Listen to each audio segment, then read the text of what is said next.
ಅವರು ಆ ಪವಾಡದಿಂದ ನಾವು ಏನು ಬೇಕಾದ್ರೂ ಪಡ್ಕೋಬೋದು. ಯಾಕಂದರೆ ಆ ಭಗವಂತನ ನೆನಪಲ್ಲಿ ನಮ್ಗೆ ಯಾವುದಾದ್ರು ಒಂದು ದಾರಿಯನ್ನು ತೋರಿಸ್ತಾನೆ. ಆ ಭಗವಂತನ ನೆನಪಲ್ಲಿ ಯಾವುದಾದ್ರೂ ನಮಗೆ ಒಂದು ಒಳ್ಳೆತನ ನಮ್ಮನ್ನು ಕರ್ಕೊಂಡು ಹೋಗ್ತಾನೆ. ಮಾನವನ ನೆನಪಲ್ಲಿ ನಾವು ಏನು ಮಾಡೋಕ್ಕಾಗಲ್ಲ, ಏನು ಸಾಧನೆ ಮಾಡೋಕ್ಕಾಗಲ್ಲ.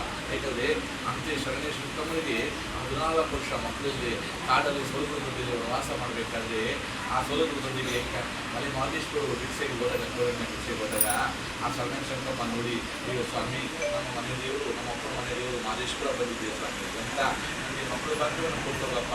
ನನಗೆ 14 ವರ್ಷದಿಂದ ನನಗೆ ಮಕ್ಕಳಿಲ್ಲ ಅಂತ ನನ್ನ ಬಂದೆ ಅಂತ ಕಳಿಸ್ತಾ ಹೋಗಿ ನನಗೆ ಬಂದೆ ಅಂತ ವರವನ್ನು ಕೊಡಪ್ಪ ಅಂದಾಗ ಮಾದೇಶ್ವರ ಹೇಳುವಂತೆ ಶರಣ ಶಂಕಮ್ಮ, ನಿನಗೆ ಮಕ್ಕಳು ಭಾಗ್ಯವನ್ನು ಕೊಡ್ತೀನಿ, ಆದರೆ ಆ ಮಕ್ಕಳನ್ನ ನೀನು ನನಗೆ ದಾನವಾಗಿ ಕೊಡಬೇಕು, ಅವಳಿಗೆ ಮಕ್ಕಳನ್ನ ನಿನಗೆ ಕೊಡ್ತೀನಿ ಅಂತ ಹೇಳುತ್ತೆ. ಆವಾಗ ಶರಣ ಶಂಕಮ್ಮ ಕೇಳ್ಕೊಳ್ತಾರೆ, ಸ್ವಾಮಿ ಈ ಬಂದೆ ಹೊಟ್ಟೆಯಲ್ಲಿ ಮಕ್ಕಳು ಹುಟ್ಟಲ್ಲ, ಆ ಸಂತೋಷ ಸಾಕು ಸ್ವಾಮಿ, ನನ್ನ ಬಂದೆ ತನ ಹೋಗುತ್ತಲ್ಲ ಅಷ್ಟು ಸಾಕು ಸ್ವಾಮಿ, ಆ ಮಕ್ಕಳನ್ನ ನಿಮಗೆ ನಾನು ಕೊಡ್ತೀನಿ ಅಂತ ಹೇಳುವಂತೆ. ಆವಾಗ ಗಂಡ ಹೆಜ್ಜೇನುಪೇಟೆ ಹೋಗಿ ಶರಣ ಶಂಕಮ್ಮನಿಂದ ಹೆಜ್ಜೇನುಪೇಟೆಯಿಂದ ಬರೋ ಅಷ್ಟರಲ್ಲಿ ಆ ಮಕ್ಕಳ ಭಾಗ್ಯವನ್ನು ಕೊಟ್ಟು ಆ ಮಕ್ಕಳನ್ನ ಪಡೆದು ಮುತ್ತುಗಳಿಗೆ ಹಾಕೊಂಡೋಗಿ ಆ ನಡುಮಲಿನಲ್ಲಿ ಮಲೆಮಹೇಶ್ವರ ಬೆಟ್ಟದಲ್ಲಿ ಕಾರೆಯ ಬೆಲೆ ಅಂತ ಶಿಶು ಮಕ್ಕಳೆಲ್ಲ ಮಾಡ್ಕೊಂಡ್ರು ಮಾದೇಶ್ವರರು. ಆ ಭಗವಂತ ಮನಸ್ಕೊಟ್ಟೆ ಎಷ್ಟೊತ್ತು ನಮಗೆ ಮಕ್ಕಳ ಭಾಗ್ಯವನ್ನು ಕೊಡೋದು. ಯಾಕಂದರೆ ಇವತ್ತು ಹೆಣ್ಣು ಮಕ್ಕಳು ಊರಿಗೆ ಹೋಗಿ ಕೇರಿಗೆ ಹೋಗಿ ಬೀದಿಗೆ ಹೋಗಿ ಫಂಕ್ಷನ್ ಹೋಗಿ ಇದನ್ನ ಆಸ್ತಿ ಮಾಡಿದ್ರೆ ಬಂಗಾರ ಮಾಡಿಸಿದ್ರೆ ಕೇಳಲ್ಲ ಮಕ್ಕಳ. ನಿಮಗೆ ಮಕ್ಕಳು ಎಷ್ಟು ಚೆನ್ನಾಗಿ ತಕ್ಕ ಹೇಳ್ತಾರವ, ಅವಾಗ ಹೇಳೋಕ್ಕೆ ಮಾತೇ ಬರಲ್ಲ. ಸ್ವಿಚ್ ಮಾಡ್ಕೊಳ್ಳೋ ಮಕ್ಕಳು ಆಡಿಸ್ಕೋಬೇಕು.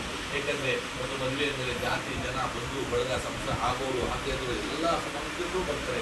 ಅಲ್ಲಿ ಕೇಳ್ತಾರೆ, ನೀನು ಇಂಥವ್ರ ಮಗಳಲ್ವಾ, ನೀನು ಇಂಥವ್ರ ಹೆಂಡತಿ ಅಲ್ವಾ, ನಿನ್ನ ಮದುವೆ ಆಗಿ ತೋರಿಸಾಕಲ್ಲ ಕಂಪ್ಲೇಂಟ್ ಮಾಡ್ತಾರೆ. ಯಾಕಂದರೆ ಅವ್ರಿಗೆ ಗೊತ್ತಿದೆ ಗೊತ್ತಿಲ್ಲ ಅಂತ ಜನಗಳಿಗೆ ಅವಮಾನ ಮಾಡಬೇಕಲ್ಲ. ಇವ್ರಿಗೆ ಮನಸ್ಸಿಗೆ ಎಷ್ಟೋ ಜನ ಆ ಥರ ಕೇಳ್ತಾರೆ. ಇಬ್ಬರ ಹೆಣ್ಮಕ್ಳು ಸ್ವಲ್ಪ ಖುಷಿಯಾಗಿ ಹೋಗಿರೋ ಹೆಣ್ಮಕ್ಳು ಕಣ್ಣೀರು ಹಾಕಿ ಅಲ್ಲಿಂದ ಕಳಿಸ್ಕೊಡ್ತಾರೆ. ಈಗ ಕೇಳಿ ಅಷ್ಟು ಹೋಗ ಅಷ್ಟಲ್ಲಿ ಇನ್ನೊಬ್ರು ಮುಗಿಸ್ತಾ ಇದ್ದಾರೆ, ನಡೆಯುವ ಮದುವೆ ಆಗಿ ತೋರಿಸ್ತಾ ಇದ್ವಿ, ಇನ್ನೂ ಮಕ್ಕಳಿಲ್ಲ, ನನ್ನ ಮಗಳಿಗೆ ಓದೋ ಸಮಯ ಮಾಡಿದೆ, ಒಂದೇ ವರ್ಷ ಮದುವೆ ಮನೆ ಕೂತಾಳೆ, ಅದಕ್ಕೆ ಕೇಳ್ತಾ ಬರಬೇಕು, ಅದಕ್ಕೂ ಪುಣ್ಯ ಮಾಡ್ಕೋಬೇಕು ಅಂತ ಕರ್ಮ ಮಾಡೋದಲ್ಲ ಮಕ್ಕಳಾಗುತ್ತಾ ಅಂದಾಗ ಮನುಷ್ಯರಿಗೆ ಎಷ್ಟು ನೋವಾಗಲ್ಲ. ಅಂತೆ ಕರ್ಮ ನನಗೆ ಗೊತ್ತಾ ಅನ್ನೋ ಪರಿಸ್ಥಿತಿ ಇರುತ್ತೆ. ಯಾಕಂದರೆ ನಿಮ್ಮನ್ನು ಮದುವೆ ಮಾಡ್ಕೊಳ್ತಾರೆ, ಅತ್ತೆ ಮಾವ ಬಂದು ಬಡಗಾಲ ಬಂದು ನನ್ನ ಸೊಸೆ ಬಂಗಾರ ತರವಳೆ, ನನ್ನ ಸೊಸೆ ಮಹಾಲಕ್ಷ್ಮಿ ತರವಳೆ, ನನ್ನ ಸೊಸೆ ನನ್ನ ಮನೆ ತುಂಬಿದ್ರೆ ನನ್ನ ಮನೆ ಬೆಳಕಾಗುತ್ತೆ, ನನ್ನ ವಂಶ ಬೆಳೆಯುತ್ತೆ, ನನ್ನ ಮಾಡ್ಕೊಳ್ತಾರೆ. ಅವ್ರಿಗೇನು ಆಸೆ ನಿಮ್ಮ ಅತ್ತೆ ಮಾವನಿಗೆ, ಅಯ್ಯೋ ಭಗವಂತ ನನ್ನ ಉಸಿರಿದ್ದಲ್ಲೇ ನನ್ನ ಸೊಸೆಗೆ ನನ್ನ ಮಗು ಆಗುತ್ತೆ ಸಾಕಪ್ಪ, ಈ ಕಣ್ಣಲ್ಲಿ ನೋಡ್ಕೊಂಡು 2 ದಿನ ಆದರೂ ನನ್ನ ಮಕ್ಕಳು ಅಂತ ನಾನು ಸಾಕಿ ಕೊಟ್ಟು ಪ್ರೀತಿ ಮೇಲೆ. ಅಯ್ಯೋ ಭಗವಂತ ನನ್ನ ದೊಡ್ಡ ಮಗನ ಮಕ್ಕಳಿಂದ ಚಿಕ್ಕ ಮಗನಿಲ್ಲ, ಚಿಕ್ಕ ಮಗನ ಮಕ್ಕಳಿಂದ ದೊಡ್ಡ ಮಗನಿಲ್ಲ, ಇರೋದೊಂದು ಮಗ 5 ಮಗನಿಗೂ ಮಕ್ಕಳಲ್ಲಿ ಜೊತೆ ಏನಾಗುತ್ತೆ ಅಂತ ಅವರು ಅದಕ್ಕೆ ಬಿಟ್ಟಿರ್ತಾರೆ.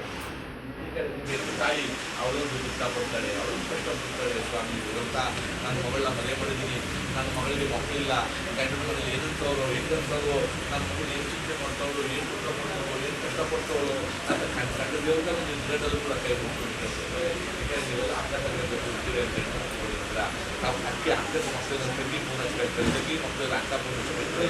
ಯಾಕಂದರೆ ಲಂಚ ಸಂಬಂಧ ಇರ್ತವೆ, ಬೇರೆಯವ್ರನ್ನ ಹಂಚ್ಕೊಳಕ್ಕಾಗಲ್ಲ ನಮ್ಮ ವಿಷಯಗಳನ್ನ. ನಾವು ಒಂದು ಹೇಳ್ಕೊಂಡು 4 ಮುಗಿಸ್ಕೊಂಡು ಹೇಳ್ತಾರೆ, ಯಾರತ್ರ ಹೇಳ್ಬೋದು ನಮ್ಮ ಕಷ್ಟಗಳು ಅಂತ. ಹೆಣ್ಣಿನ ಮದುವೆಗಳೆಲ್ಲ ಮಕ್ಕಳ ಓಡಾಡ್ತಾರೆ.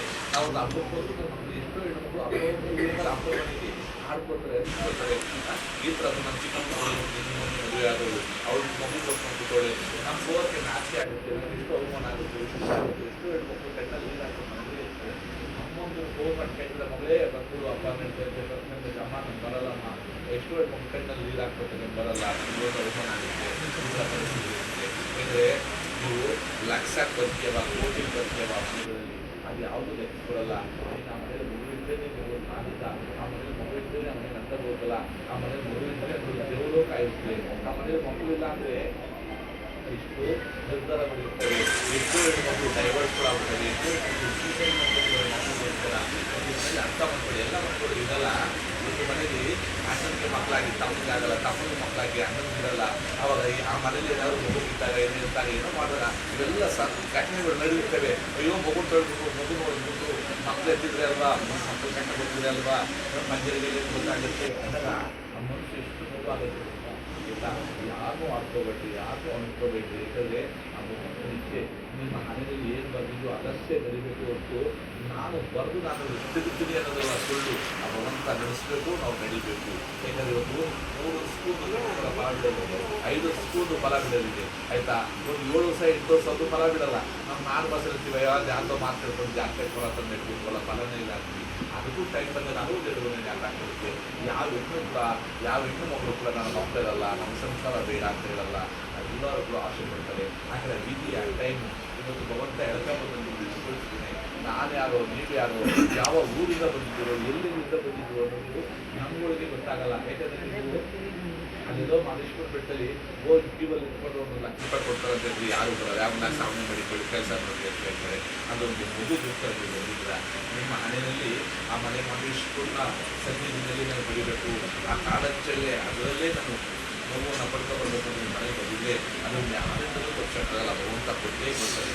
ಆ ಮಾಯಿಗಾರ ಮುಗಿಸ್ಬಿಟ್ರೆ ಏನು ಬೇಕು ಬಾಕಿ ಕೊಡ್ತಾರೆ. ಯಾಕಂದರೆ ಇವತ್ತು ಸಮಾಜದಲ್ಲಿ ನಮಗೆ ಮಕ್ಕಳಿಲ್ಲ ಅಂದ್ರೂ ಕೂಡ ನಾನು ನೆರೆಯವರದೇ ಮಕ್ಕಳನ್ನ ತೋರಿಸ್ಬೇಕು ಅನ್ನಬೇಕು. ನಮಗೆ ಬೇರೆ ಜನಗಳು ನಾವು ಅನ್ಕೊಳ್ಳಲ್ಲ. ನಮ್ಮ ಜನ ಇದ್ದಾರೆ, ನಮ್ಮ ಸಂಬಂಧಿಗಳು ಅವರೇ ನಮಗೆ ಹುಡುಗಳಿದ್ದೇವೆ ಪಕ್ಕದಲ್ಲಿ.